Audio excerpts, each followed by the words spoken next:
Disinilah kami dibekali berbagai ilmu yang berguna bagi kami ke depannya untuk menunjang kemampuan kami dalam meraih kesuksesan dengan berlandaskan karakter keagamaan dan kebangsaan.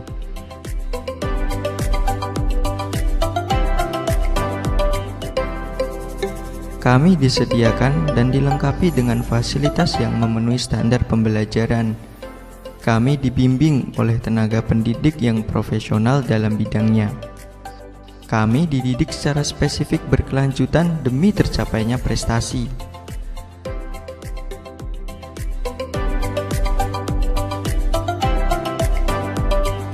Kami sangat terbantu dengan biaya pendidikan yang terjangkau, dengan banyaknya pilihan fakultas yang unggul dan lokasi yang strategis, yaitu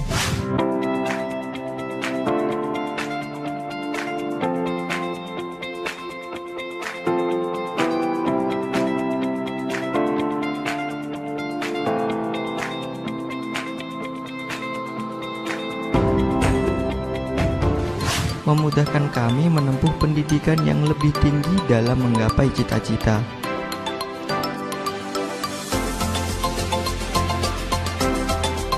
STEKOM memiliki tenaga pendidik yang berintegritas tinggi dalam membina mahasiswanya sehingga tercipta lulusan yang berkualitas, mengajar dengan metode pembelajaran yang update dengan materi yang menarik demi tercapainya suatu kompetensi pembelajaran.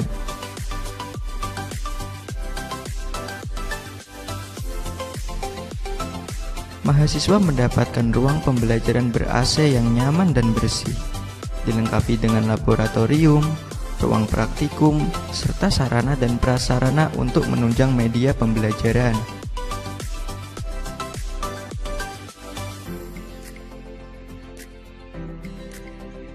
Dengan tenaga pendidik yang update dan penyampaian materi yang menarik menciptakan suasana pembelajaran yang menyenangkan.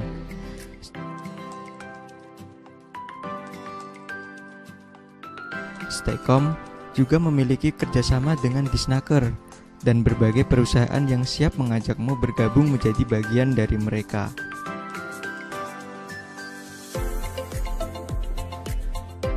Yang pertama dari Fakultas Komputer Bisnis, S1 Desain Grafis, S1 Teknik Informatika, S1 Sistem Komputer, S1 Sistem Informasi, S1 Kewirausahaan, S1 Bisnis, S1 Manajemen, S1 Akuntansi.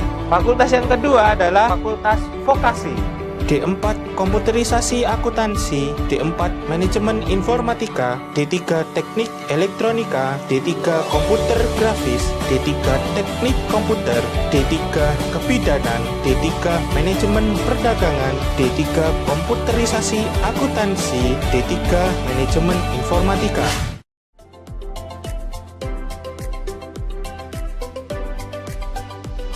STEKOM menjadi universitas yang unggul, berkualitas, dan mampu mengantarkan mahasiswanya dalam meraih kesuksesan. Sekarang kan bagaimana tanggapan Bapak dengan banyaknya mahasiswa yang kerja sambil kuliah? Oh iya, itu bagus. Karena apa? Karena dia kalau tidak ikut pengetahuan itu akan ketinggalan. Seperti misalnya tadi aku bilang, STEKOM itu mendidik orang-orang yang pintar dengan media sosial, dengan komputer, dengan IT semuanya. Kenapa saya memilih STEKOM? Karena biaya perkuliahannya terjangkau dan jam perkuliahannya fleksibel, saya sudah bisa berhasil karena STEKOM. STEKOM itu sangat berjasa bagi saya. Bahkan anak saya pun saya masukkan ke STEKOM. STEKOM menjaga mutu dan kualitas untuk bisa bersaing di dunia kerja. STEKOM itu pilihan yang paling benar, tidak akan salah. Dan kemarin mendapatkan perguruan tinggi terbaik dengan akreditasi terbaiknya.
Selamat malam semuanya, selamat datang di mata kuliah fotografi 2. Kali ini saya membuat video untuk kita praktek memahami aperture ya.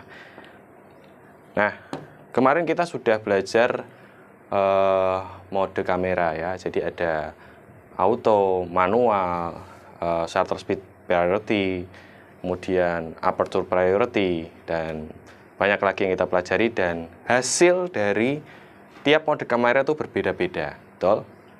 Nah, kemarin kita juga sudah belajar tentang segitiga emas exposure atau pencahayaan, yaitu ISO, shutter speed, dan aperture. Nah, kita kemarin memahami ini ya. Kita kemarin belajar teori bagaimana bisa menerapkan segitiga emas ini, sehingga kita bisa mendapatkan gambar yang kita inginkan ya. Nah, sekarang kita akan praktek menggunakan kamera ya. Untuk pertama kita akan memahami aperture ya. Aperture itu apa sih? Aperture itu adalah bukaan lensa. Seberapa besar atau seberapa lebar lensa itu terbuka, dan mempengaruhi seberapa banyak cahaya yang masuk yang diterima oleh kamera tersebut. Nah, perbedaan setiap aperture itu sangat berpengaruh sekali ya. Ketika kita membuka lensa aperture sangat lebar, maka cahaya yang masuk akan sangat banyak sehingga membuat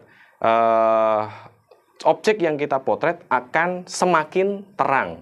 Kebalikannya, ketika kita perkecil bukaan lensa ya, maka cahaya yang masuk otomatis lebih sedikit, yang mengakibatkan membuat objek yang kita potret akan lebih gelap. Nah, untuk bisa memahami aperture ini, kita perlu menggunakan kamera ya di mode manual ya. Kita pakai mode manual aja. Jadi kita bebas menentukan mode yang kita inginkan atau bebas menentukan cahaya yang kita inginkan gitu loh. Nah, saya memakai Nikon, dan ini aperture-nya paling kecil adalah f2.8 dan angka paling besar adalah 6.5. Dan saya menggunakan lensa 357 mm. Nah, saya ulangi lagi ya tentang aperture bukaan lensa ini. Jadi gini, konsepnya tolong dipahami. Jadi, ketika angka lebih kecil, contohnya f.2, f2.8, maka bukaan lensa semakin besar. Ya, saya ulangi. Jika angka semakin kecil, maka bukaan lensa semakin besar. Dan kebalikannya, jika angka semakin besar, maka bukaan lensa semakin kecil. Oke, tolong itu dipahami dulu, jangan sampai terbalik. Oke, nah saya akan coba menerapkan atau kita memahami aperture dengan kita memotret objek ini ya, tumbler ini ya. Nanti tolong diperhatikan mode yang saya pakai, susunan segitiga emas yang saya pakai, yaitu adalah ISO, shutter speed, dan aperture. Nanti saya akan tuliskan dan sampaikan pada kalian. Ketika saya motret menggunakan mode ini, hasilnya seperti ini. Saya menggunakan mode ini, hasilnya seperti ini. Oke, kita mulai ya. Yang pertama,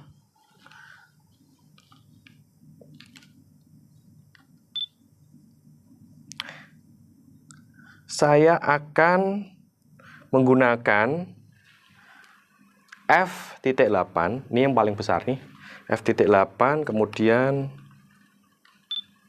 ISO-nya.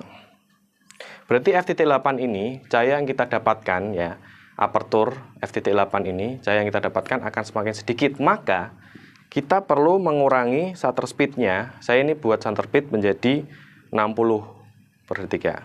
Kemudian, untuk ISO-nya, ISO ya, kemarin kita sudah belajar juga, kalau pengen lebih terang, maka angkanya harus makin besar. Saya coba pakai 800. Oke, saya akan foto.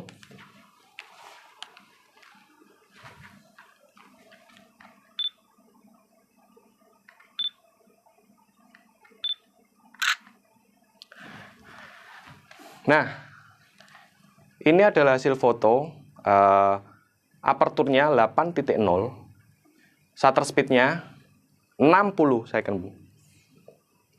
Kemudian ISO-nya 800. Sekarang saya akan turunkan aperturnya. Kita coba menjadi 6.3 dengan shutter speed yang sama 60 dengan ISO yang sama 800.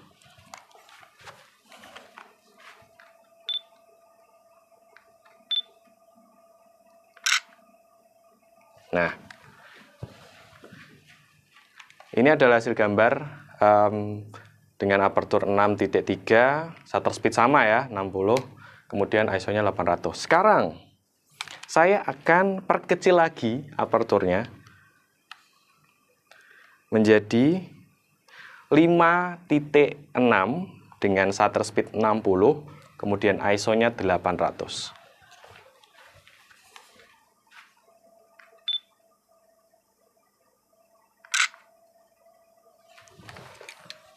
Nah, ini aperturnya sudah saya turunkan 5.6, shutter speednya 60 dan ISO-nya 800. Hasilnya lebih terang daripada gambar yang awal tadi. Sekarang, saya turunkan lagi. Menjadi f-nya 4.5, shutter speed, ISO sama ya. Jadi kita cuman mengubah aperturnya doang ya. Oke. Gambar ini menggunakan f4.5 atau aperturnya 4.5, shutter speed 60, ISO-nya 800. Sekarang saya turunkan lagi. Langsung ke 2.8 ya. 2.8 ini berarti apertur terendah di lensa ini ya.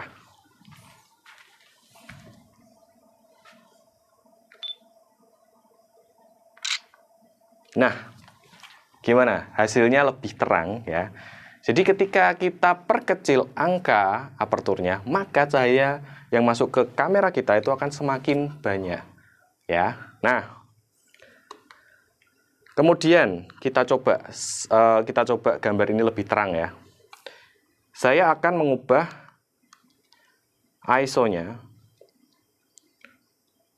menjadi 1600. Jadi ISO 1600, aperturnya 2.8 dan shutter speednya 60.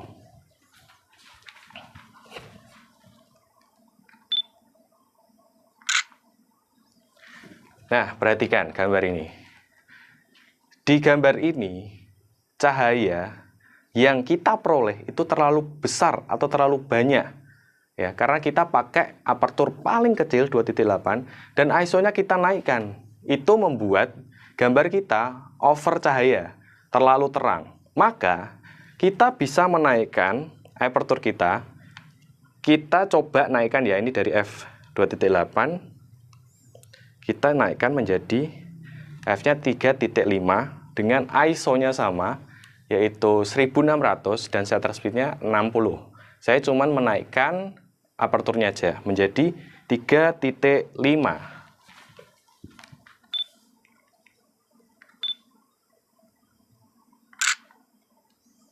Nah, perhatikan. Gambar yang sebelumnya itu ISO-nya 1600 dan aperturnya 2.8, shutter speed-nya 60. Dan sekarang saya cuma menaikkan aperturnya menjadi 3.5. Nah, cahaya yang kita peroleh jauh lebih sedikit. Kenapa? Karena apertur kita naikkan, bukan lensa semakin kecil, maka cahaya yang kita peroleh, yang kamera ini peroleh semakin sedikit. Jadi seperti itu ya. Kalau kita misal ingin memahami segitiga emas pencahayaan, kita harus memahami apertur, shutter speed, dan ISO. Kita bisa tentukan sendiri cahaya yang ingin kita peroleh dengan segitiga emas itu, oke? Nah, sekarang saya ingin cahaya yang saya peroleh, kamera ini peroleh, lebih sedikit lagi dengan saya menaikkan shutter speed-nya ya.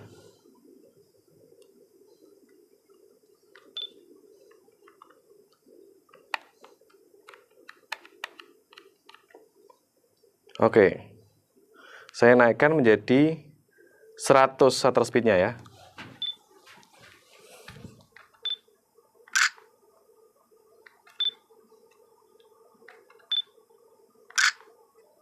Oke, shutter speed 100, f-nya 3.5 dan ISO-nya 1600, maka gambar yang kita peroleh lebih gelap dari sebelumnya.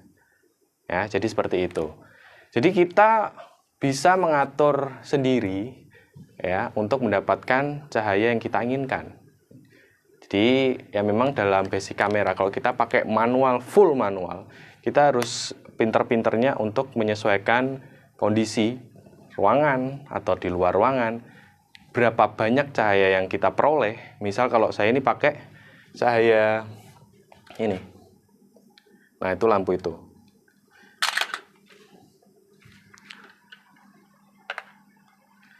Saya cuma pakai soft light ya ini. Dipakai? Delok bar kibar. Oke. Jadi saya cuma pakai soft light ini ya. Cuman ini aja. Jadi memang agak terbatas. Maka kita juga harus menyesuaikan kamera kita juga gitu loh, segitiga emas juga gitu. Kalau di luar ruangan, misal kita cahaya matahari, kita pakai cahaya matahari, kita juga harus tahu jam-jam tertentu ya. Kalau misal jam 12 itu sangat terik sekali mataharinya ya. Jadi kita juga harus menyesuaikan kamera kita. Jangan sampai cahaya itu terlalu banyak masuk ke kamera kita sehingga nanti over cahaya ya kan. Nah, jadi seperti itu pemahaman tentang aperture ya. Ya, jadi saya akan potret dengan setengah badan dulu ya.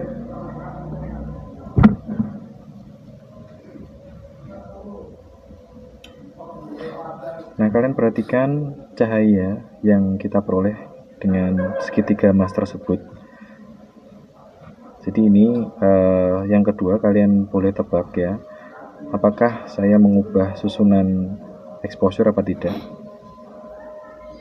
Itu tugas pertama. Jadi nanti gambar pertama kalian bisa tulis berapa susunan segitiga emas yang saya gunakan.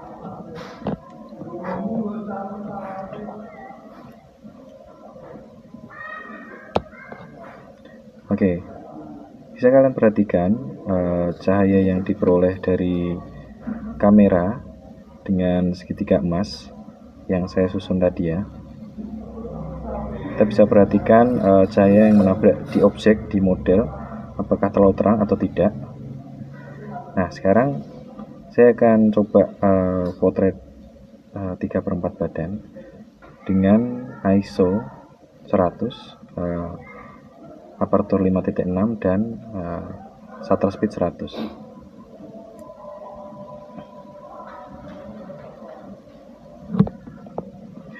Nah, karena ini kita pakai cahaya matahari, otomatis background di belakang itu akan sangat terang ya.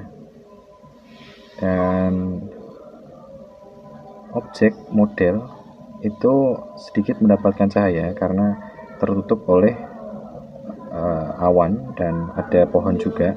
Kemudian kita semi outdoor ya ini, jadi kita di balkon. Nah, saya akan coba potret dari low angle ini ya, saya dari bawah, jadi kamera dari bawah, shoot model terlihat dari bawah ya. Nah, susunannya ini masih sama. Yang kedua ini saya masih menggunakan aperture 5.6.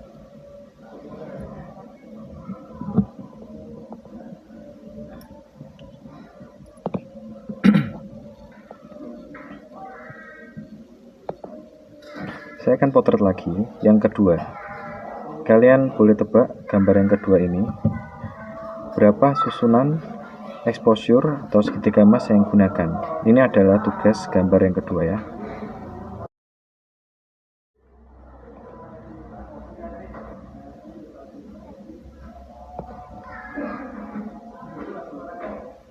Oke, ini saya memotret 3/4 tadi ya. Jadi tidak full body, J3 sama badan 3/4. Nah, sekarang saya akan coba menggunakan aperture rendah, yaitu 2.5. Nah, jadi saya pakai aperture 2.5, kemudian shutter speed 100 dan ISO-nya tetap 100.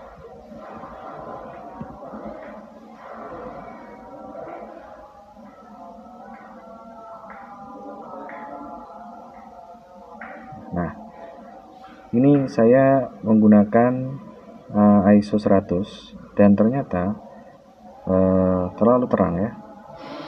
Saya akan naikkan shutter speed-nya jadi 200, aperture 2.5 dan ISO 100. Jadi saya naikkan shutter speed-nya ya.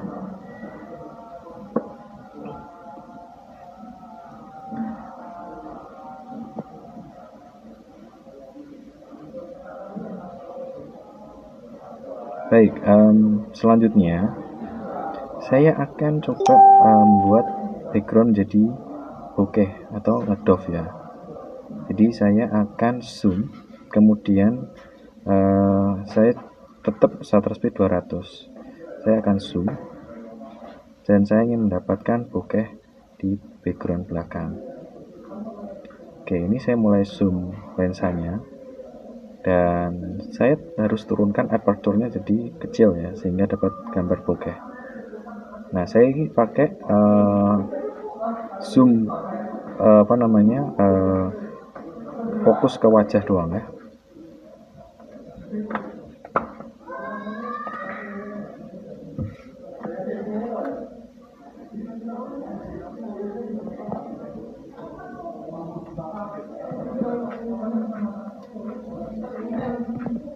Jadi kalau kita pengen mendapatkan dove atau blur belakang objek, jadi kita harus turunkan aperture-nya jadi 2.6 atau kita buka sebesar-besarnya diafragma lensa tersebut ya. Nah, saya akan foto close up lagi nih ya dengan model bersandar di tiang. Saya akan ambil dari angle atas ya. Ini susunan aperture masih sama, paling kecil 2.6, ISO 100 dan shutter speed saya buat 200 agar tidak terlalu banyak cahaya. Oke, terima kasih untuk Rizka yang sudah mau jadi model, dan buat kalian ya, nanti kalian tebak ya susunan aperture dari gambar 1 dan 2 saja kayak tadi ya. Nah, Universitas T-Kom memiliki gedung kampus dengan standar hotel bintang 5, tersedia 10 kampus dengan lokasi yang strategis. Menyediakan banyak pilihan program studi.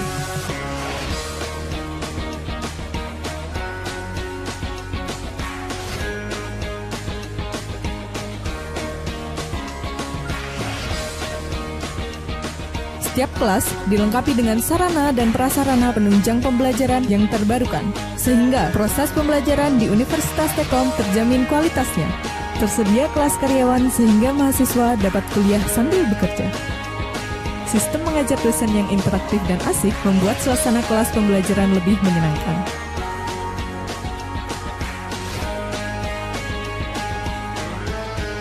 Universitas T-Kom, kuliahnya menyenangkan.